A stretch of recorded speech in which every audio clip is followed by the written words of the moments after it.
Alright, well I'm out here in my shop and I just got done doing some woodworking. Hands are kind of dirty from that. So I get a lot of questions from people asking me, do you take your full-on kits into the field? Like, what do you take in the field if you want to do woodworking at camp, or if you're just out just hiking in the woods? What do you take with you? Well, pretty much in the past I've done videos on what I keep in my bug out bag and my system and everything, but I thought I'd show you, I thought I'd give you, or at least show you, a full rundown of everything that I use while I'm out in the woods. This is not really considered a get home bag or like emergency, like I need to get out or I need to leave or something. This is more of like a bag I would take with me if I was going hiking, or if I'm going camping with my family, or even if I was going on a fishing trip. If I know that I'm going to need to spend the night in the woods for some unknown reason, or if I just want to do it just to get out in the woods, this is generally what I'll take.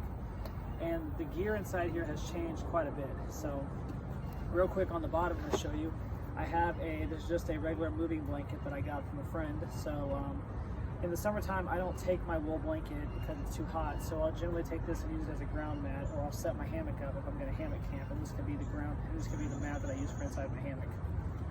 And on the side I still have the same water bottle H2O pouch here, but something new I would add.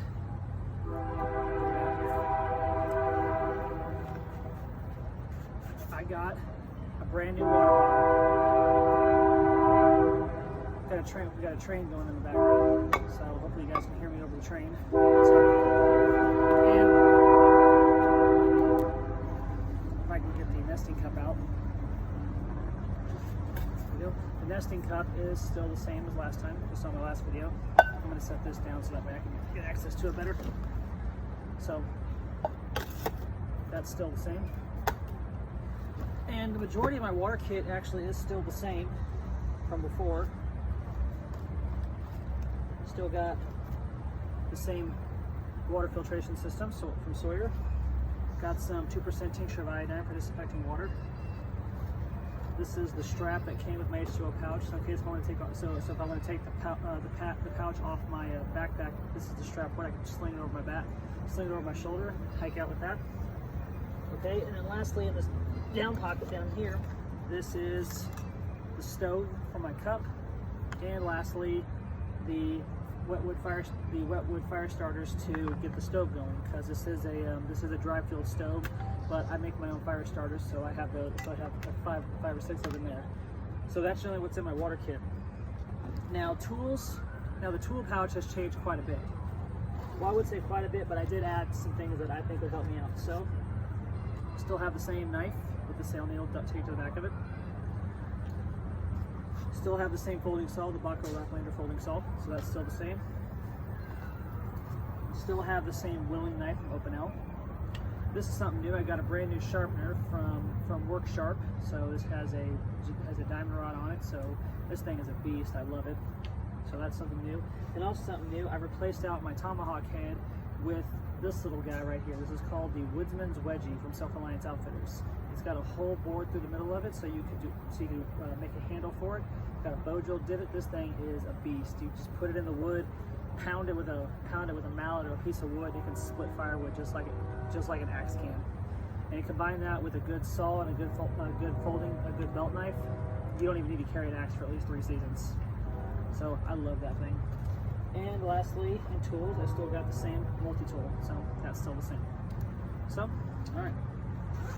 And also up here in technology, that's all still the same. Same flashlight, same headlamp, same compass with the same features, with the whistle, pace count beads, and the temperature gauge on it. So that's still the same. And let's see, almost lastly, just some spare batteries for my headlamp, and the same charger for charging my cell phone fields. So that's all the same. Okay, now for cover elements, and we have some changes in there.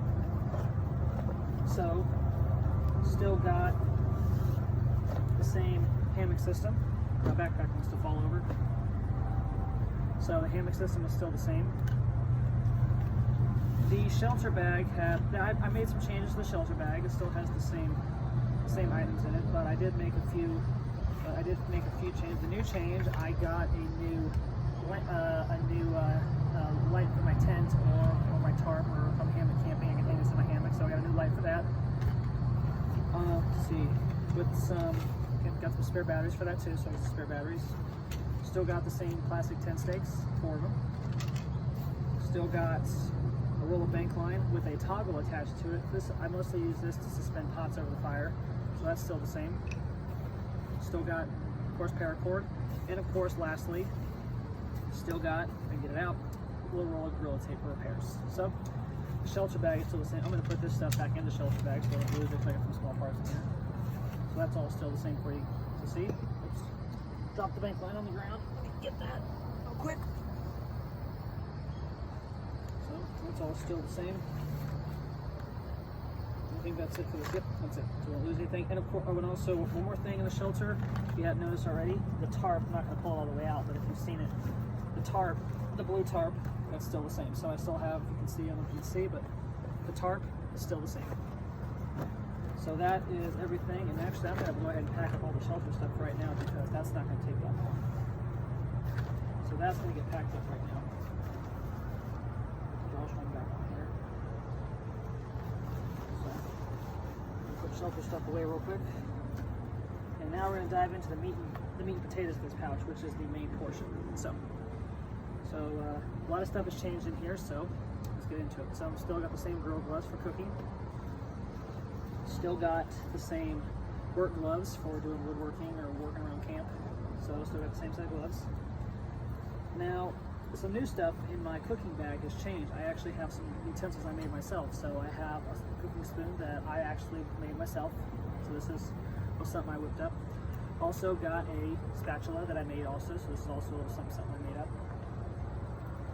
And everything else I believe is still, if you've seen my last videos, then you'll notice everything else is still the same. Still got a little coffee spoon I made. Still got the handle for my bush pot. And still got the same spork with the 5 tools on it, from the fork, the knife, I believe that's the can opener, and that's the bottle opener and the spoon. So that's still the same. Oh, and also, if I do lose this for some unknown reason, or if I lend this to somebody to borrow, I can still use this. This is actually a coffee spoon I made. I can use this as an eating spoon too. And these last two are kind of a pain to get out of here, but they do. There we go. Almost. Okay. We're taking a long time. So I got the same cutting board, and lastly, still got the same grill rack for cooking, and of course, oh, there's something else there I forgot too. I just felt a little cutting knife for cutting meat with, or processing food or whatever I need to cut with it. All goes in this bag right here. So that's still the same food bag. Okay, what else we got in here? Oh, yes, and this right here, this is just a tinder bag. I don't need to open it up. All it's in here is just fat wood. So, and also this can double as a food bag too. So if I use this, I can also put food in here too. So this is both a tinder bag and a food bag. There's no food in it right now, so it's just tinder. And I think we're almost done here. Yes, we are. Got a brand new mallet I made personally. This is a mallet. Yeah, this is one I made myself. It's actually a lot lighter, and the handle is a lot longer too. So it's actually, and the cool thing is it's really thin too. I went ahead and I sanded the handle out so it's smooth. I've used this thing and beaten the crap out of this thing, and it works just fine. I don't know if you can see me. I'm moving my water bottle out of the way. Okay. And we're almost done here. So I got the same Kuzla cup that my wife got me. I love this. I'm gonna say Kuzla cup. I can't, half the time I can't pronounce that word, but that's still the same. Still got the same bush pot that I inherited from a friend from one of my dad's family members. And I still have the same mess kit with all the same fire starting stuff in it, from everything from the matches, some first aid stuff. If you've seen my last videos, you'll know what's in the Altoids tin. Got some wet fire in this little thing right here. Underneath that, I got a ferro rod, a bellow, and some jute rope for some cordage. I also got this little white thing here. I got this little white tube. I got some Advil in there. So just your basic first aid stuff, and of course a bandana for 100% cotton bandana for, what can you not do with a bandana, medical filter water, bandana is a vital piece of kit that I believe everybody should carry into their kit if they're planning on going into the woods or doing anything. And so all in all, that's pretty much what's in my kit. That's mostly now for the long term, what I have now, this is it. This is everything I need. I don't need anything else. So yeah, what you see here, this is pretty much everything that that's in my kit. And of course, obviously, love my new water bottle that I just got, and of course the nesting cup that nested perfectly. So yeah, that's it. Thanks for watching.